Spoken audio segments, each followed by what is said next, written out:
आज हम लोग जानेंगे कि प्रस्तावना यानी संविधान की प्रस्तावना। इसमें जो संशोधन हुए हैं इसके संशोधन को जानेंगे और इसमें जो मुख्य शब्द है उसको जानेंगे।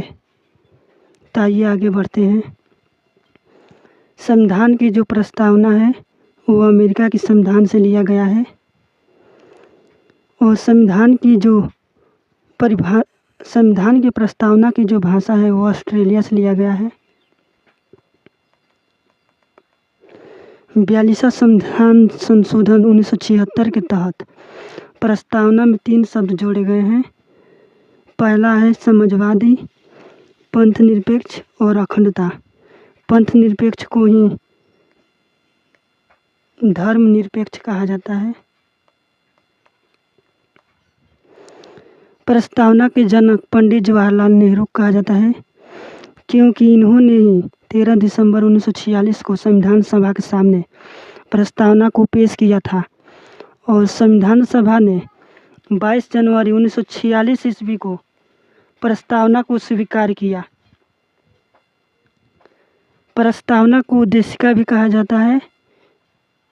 हमारी प्रस्तावना में जो स्वतंत्रता, समता और बंधुत्व के आदर्शों को फ्रांस की क्रांति से लिया गया है। सामाजिक, आर्थिक, राजनीतिक न्याय के तत्वों को 1917 की रूस की क्रांति से लिया गया है। राज्य के धर्म के प्रति व्यवहार के आधार पर 3 प्रकार के राज्यों की संकल्पना की जाती है। पहला नास्तिक राज्य यानी वैसा राज्य जो सभी धर्मों का विरोध करता है यानी किसी भी धर्म को नहीं मानता है। दूसरा सैद्धांतिक राज्य यानी कि ऐसा राज्य जिसका अपना विशेष धर्म होता है जैसे कि श्रीलंका या पाकिस्तान। धर्मनिरपेक्ष राज्य ऐसा राज्य जो धर्म के मामले में दूरी बनाए रखता है और जिसका कोई विशेष धर्म नहीं होता है जैसे कि भारत।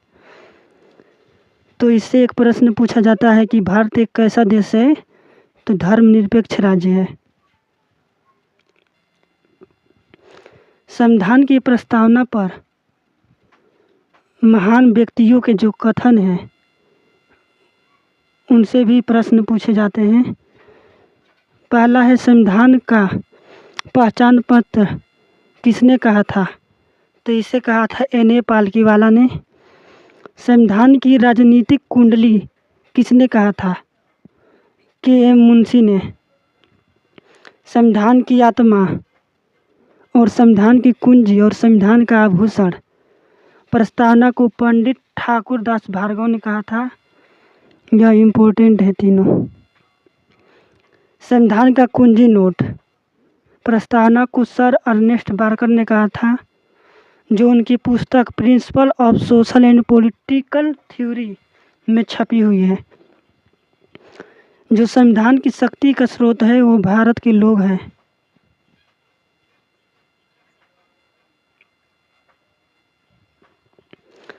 प्रस्तावना में जो मुख्य शब्द हैं उनके बारे में जानते हैं। संप्रभुता। संप्रभुता यानी भारत न तो किसी अन्य देश पर निर्भर है और न ही किसी अन्य देश का डोमिनियन है यानी किसी अन्य देश के अधीन है। इसके ऊपर और कोई शक्ति नहीं है और यह अपने मामलों यानी आंतरिक और बाहरी मामलों का निवारण स्वयं स्वतंत्र रूप से करता है। दूसरा शब्द जो है वो है समाजवादी, जिसका अर्थ होता है देश के सभी उत्पादन एवं वितरण के साधनों को राष्ट्रीयकरण करना और निजी संपत्ति के बढ़ावे पर रोक लगाना। भारत की अर्थव्यवस्था जो है वो मिश्रित अर्थव्यवस्था है। इससे प्रश्न पूछा जाता है सीधे सीधे। उदारीकरण, निजीकरण एवं वैश्वीकरण ये तीनों नई आर्थिक नीति के तहत आती है जिसकी शुरुआत 1991 ईस्वी में हुई थी। ये भी इम्पोर्टेंट है। तीसरा जो शब्द है वह पंथ निरपेक्ष या धर्मनिरपेक्ष, जिसका अर्थ है राज्य का अपना कोई राजकीय धर्म नहीं होगा और न ही धर्म के नाम पर किसी नागरिक के साथ किसी भी प्रकार का भेदभाव किया जाएगा। इसके तहत मूल अधिकार में सभी व्यक्तियों को अनुच्छेद 25 से 28 तक धार्मिक मामलों में संरक्षण दिया गया है।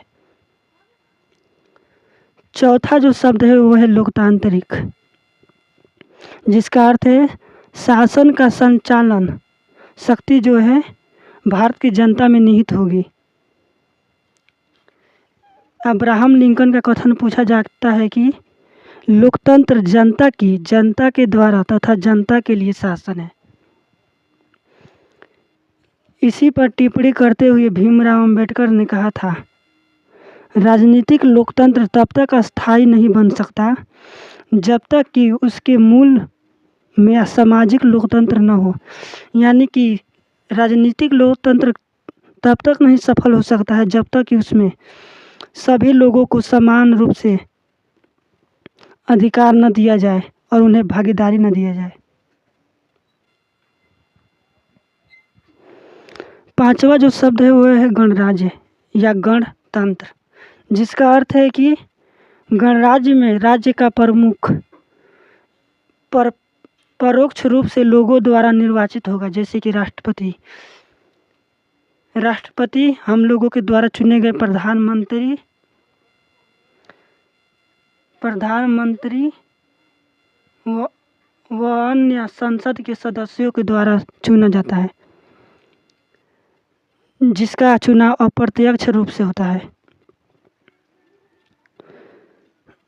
इसमें सबसे महत्वपूर्ण है वह है भारत एक लोकतांत्रिक गणराज्य देश है। यह सीधे सीधे पूछा जाता है और यह भी पूछा जाता है कि ब्रिटेन एक लोकतांत्रिक गणराज्य देश है कि नहीं है, तो नहीं है। छठा जो शब्द है वो है न्याय। प्रस्तावना में 3 प्रकार के न्याय का उल्लेख किया गया है। सामाजिक न्याय,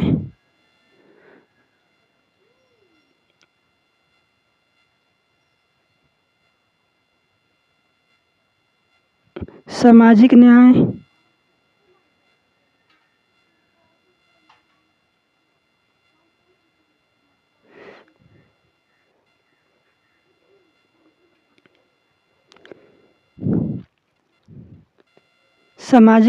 यानी हर व्यक्ति के साथ जाति, रंग, धर्म, लिंग के आधार पर बिना भेदभाव किए समान व्यवहार से रहने की।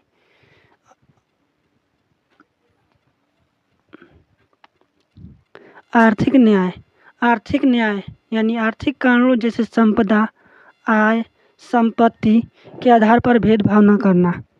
तीसरा है राजनीतिक न्याय, यानी हर व्यक्ति को समान राजनीतिक अधिकार प्राप्त होंगे, चाहे वो राजनीतिक दफ्तरों में प्रवेश की बात हो या बाहरी या अपनी बात सरकार तक पहुंचाने का अधिकार हो। इसमें सबसे इम्पोर्टेंट है कि मत देने का अधिकार एक राजनीतिक अधिकार है, जो 61वां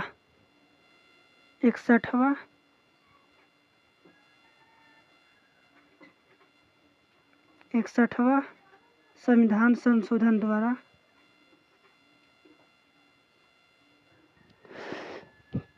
जो 21 वर्ष थे उसके 18 वर्ष कर दिया गया है कि 18 वर्ष के जो वयस्क मताधिकार है वो मत दे सकते हैं। 7वां जो है वो है स्वतंत्रता। व्यक्ति की गतिविधियों पर विशेष किसी प्रकार के प्रतिबंध का निषेध तथा उसे संपूर्ण विकास के अवसर उपलब्ध कराना, इसका अर्थ है। प्रस्तावना में 5 प्रकार की स्वतंत्रता दी गई है।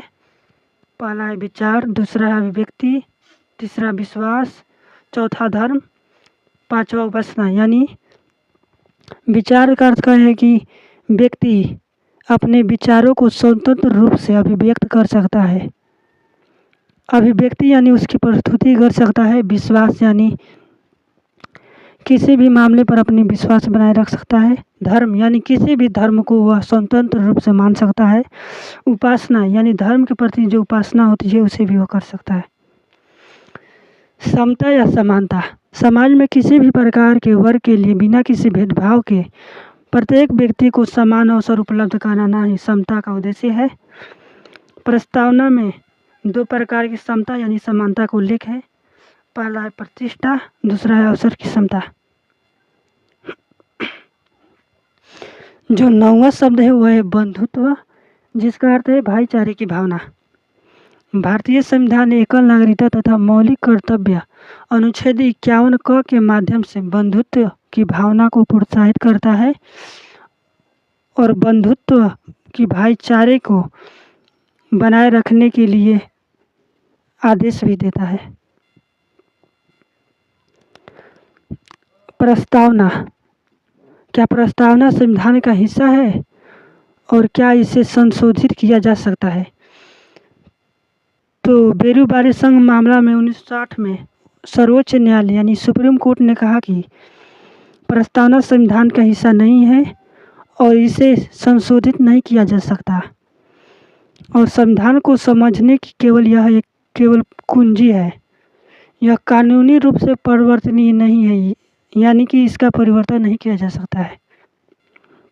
जबकि केशवानंद भारतीय मामला 1973 में सुप्रीम कोर्ट ने बेरूबारी मामले को खारिज करते हुए कहा कि प्रस्तावना संविधान का एक हिस्सा है और इसे अनुच्छेद 368 के तहत संशोधित किया जा सकता है। यह संविधान की मूल संरचना को दर्शाता है। उसके बाद है प्रस्तावना की परिवर्तनीय है कि नहीं है। तो सुप्रीम कोर्ट ने कहा है कि प्रस्तावना अपरिवर्तनीय नहीं है, यानी माना कि प्रस्तावना न्यायालय में परिवर्तनीय नहीं है, यानी इसका परिवर्तन नहीं किया जा सकता है और न तो विधायिका की शक्ति का स्रोत है और न ही किसी पर प्रतिबंध है, लेकिन इसे संविधान की कानूनी व्याख्या में सहायक रूप से माना जा सकता है।